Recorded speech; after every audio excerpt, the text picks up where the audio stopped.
This is Swiss and Chips, your British guide to Switzerland.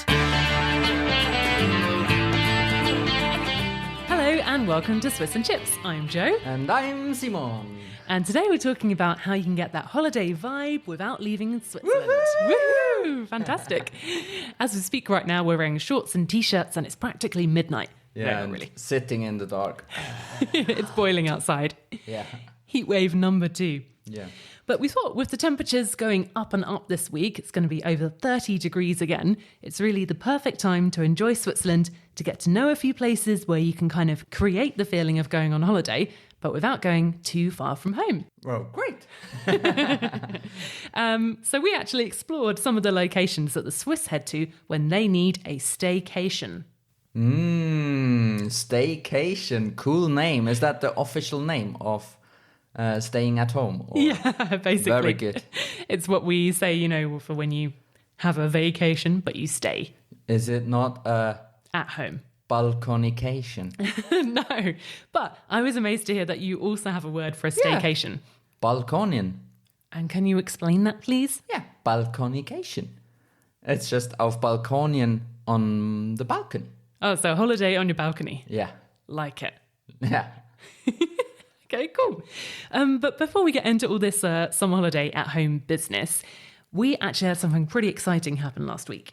Yes, we did indeed, and we meet some of our listeners. Well, some are probably not our listeners, but some do listen, and others are just members of our Facebook group, which is called Switzerland for English Speakers.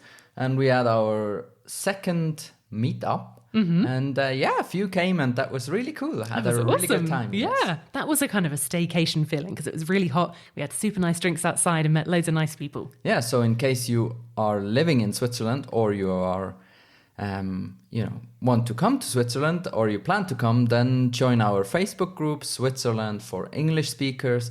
And we try to make the meetup more often in the future. And obviously, if you are not living in Bern or you're not around Bern, you can also create your meetup wherever you are, in Zurich or wherever. Yeah. You don't really need us for that. Well, I mean, what's a party without us? But, you know, you can try. Oh, yeah, true. You can try. Let us know how it goes. So, back to the summer topic. Yeah. You know, if you're staying at home this summer, you're not headed off somewhere, or maybe you even just have a couple of weeks between exotic holidays. Mm-hmm. Yeah, I mean, it's like the thing for all Swiss families. I guess it's for families all over the world. So during the school holidays, they plan to go somewhere, and usually that's spring, summer, or autumn. And yeah, for most, it will be summer. So, but some families maybe don't want to go in summer because there's lots of crowds, or they can't really afford it because it's the most expensive time to go. So, or they just don't want to, or they want to stay at home. They make the Swiss holidays, I think. And there is lots of things to do. So, yeah. Totally, yeah. No reason to go there. No, I mean, why would you go somewhere else when you're already in Switzerland? I think. Anyhow. Especially if the weather is now much better, isn't it? So. Yeah, exactly. Thank you, climate change. Yeah. No, but seriously, what's the kind of normal weather for a Swiss summer? Because if it's your first summer in Switzerland, you might be thinking, crikey, this is the place to be all summer. Yeah, it depends where you live, really. So it's very much divided. I mean, we had already an episode about the weather, so you better check that out if you want to have more details. But basically, let's just put it in Bern, and somewhere in Bern, it might be something like 27 degrees on average in the summer months, and a few times a year between, I would say, from the top of my head, maybe between 4 and 10 times it will be more than 30 degrees.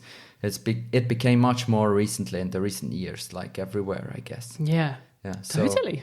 It's warm and quite dry, but the higher up you go, the cooler it will be, and the closer to the mountains you go, the more often you will have storms, rain in the evening, thunderstorms. So.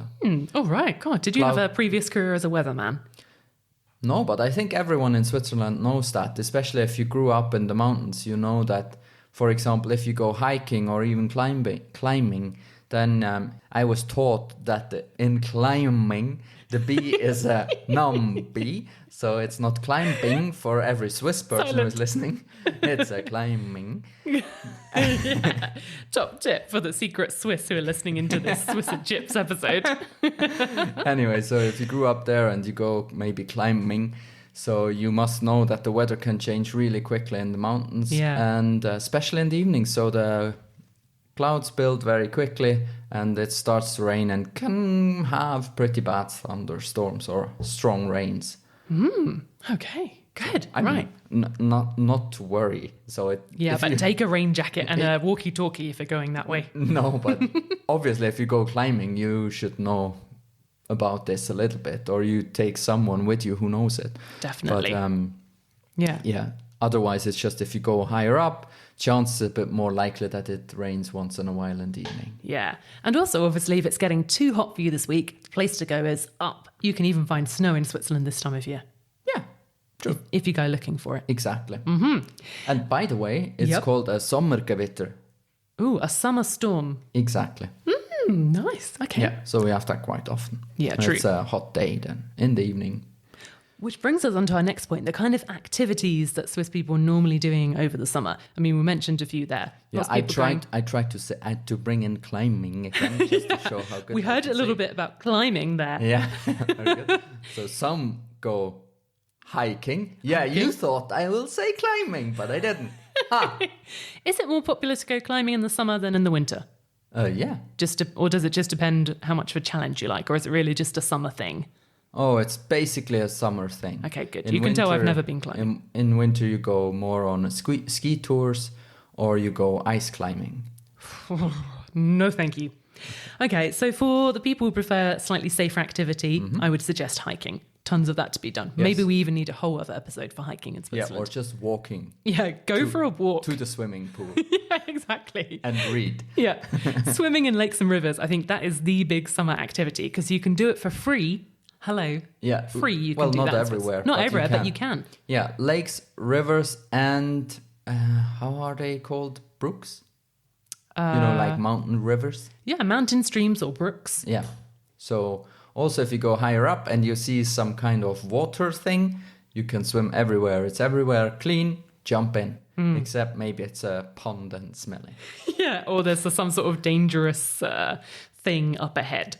Like what? Like a waterfall. Like a waterfall or like, river sharks. They don't have them. Or some kind of like scary grill with a strong current. Yeah. Watch out. Yeah, true. I mean, obviously, yeah. Don't jump in a river that is very strong and very deep. I mean... I just suddenly thought we should be safety conscious here. Yeah, that's true. Yeah. The other thing you can do all over Switzerland is go barbecuing. They have loads of public grills set up. So you can literally bring your own sausage. You might not even need some kind of fire lighting device. Whack it on the grill. Yeah. Bob's your uncle. Yeah, true. You're having a barbecue. And Jolly is your queen, or what? Yeah. How is that? Bob's your uncle and... Fanny's your aunt. Ah, exactly. That's another top tip for the secret Swiss listening in. Very good. Good, yes. The other thing, of course, that I've noticed happening in summer...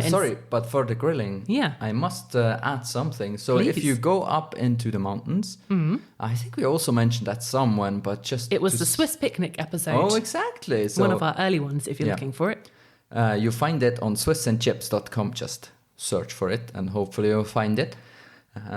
Anyway, so if you go hiking and you walk maybe along a stream somewhere and there are stones and stuff, so you can also make a campfire and grill your servola.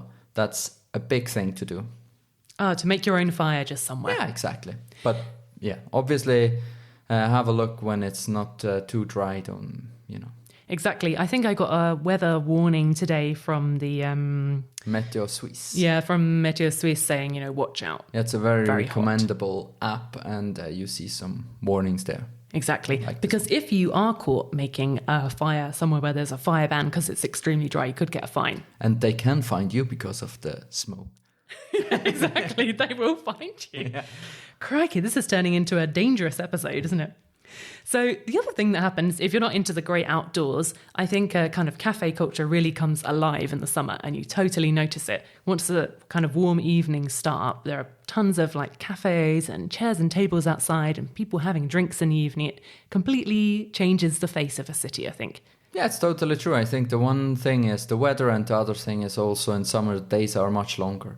So it's bright for quite a long time. So it's soon 9 and it's still very bright. So although the longest day is already 1 month past, but still very bright, or very late in the evening and still bright. So people stay outside longer and, try to meet friends. Yeah, why not? I mean, once you've done kind of all the things that are around where you live in a Swiss city, you've been in your local river or your local lake, you've been to local cafes and so on. Yeah, and the swimming pool, I think, almost every small village and so on, they have like public pools, yeah. Open air pools. Yeah, so if you don't have a river or a lake, you go there. Yeah, totally. And hiking, what else did we say? Yeah, that's the stuff to do, huh? Yeah, that's the stuff. I mean, if you're really miserable, you can also stay inside and watch TV. No one's going to stop you. Yeah. Just saying. So we've been checking out a few of the places that are not too far away from Bern, where the Swiss are quite typically going for a holiday as well. Yeah, some go on holiday there. Yeah, it's true. But I think the usual holiday for Swiss, if they make holidays in Switzerland, is they go to some kind of river. So they go to the Tessin, or they go to a lake whatsoever. I haven't been to that one. Which one? Lake whatsoever. Oh, it's just north of I don't know. But one particular place we went to, it was a really good one. One particular place that we went to was Erlach. Tell me about it. Yeah, now I can only think about people who listen to that and are like, oh no. No, they're Googling, how do you spell that in Swiss German? Whatsoever? Is that a W or a V? Anyway. Yeah. Erlach. Yep. We went to. Yeah, it was really nice. That's a nice place. It's not so well known. Well, it is, but... Well, I'd never heard of it until we went there. Yeah, it's not a tourist place. Exactly. But yeah, you have tourists there, but it's not like highly popular. But I think Swiss people in the Canton Bern, they know it probably. And it's quite small place and... it's about 40 kilometers away from Bern. Yeah. And it's in between the two lakes. In between the Lake Biel and Lake Neuchâtel. Exactly.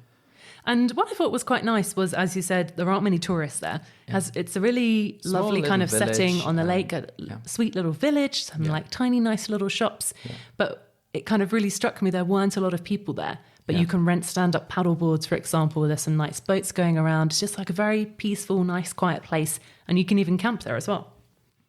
I have nothing to add. That's exactly how it is. Highly recommended by this Peaceful podcast. And so on. Yeah, and the other place is Estavayer-le-Lac. Yeah, Estavayer-le-Lac. That's my French accent. Très bien, very good. Thank you. But this is a Was that politically correct? Just yes. Asking. You have to do the accent when you're speaking la langue. Oh, really? So it's a super nice place because tell me more about it. It's a medieval town. Oh, yeah. With a castle. Yes. And it's on a lake. Yes. Love it there. And they've got a frog. I don't have anything to add. And they've got a frog museum. Yeah, well, is that really necessary to say? That's at least for amazing reasons. Extremely weird, but yeah. Yeah, you don't have to go there. You can just go to the lake. I think more exciting is they have a water ski lift. Yes, that was basically mind blown when we saw that. Yeah, that was weird. It's like a ski lift, but on water skis. Yes. And it goes in a massive kind of rectangle or circle, some kind of shape. With jumps, jumps? Yeah, water jumps. Water jumps, and you can either go on the skis or on the wakeboard. Yeah, and it just drags you around the whole circuit, basically. Amazing. If you've never seen it, you've got to check that out, really. And it also turns out that if you fall off on the far end, they will bring you back, so don't worry. Yeah, with the little boat. With a little boat, but you might have to wait about an hour. Exactly.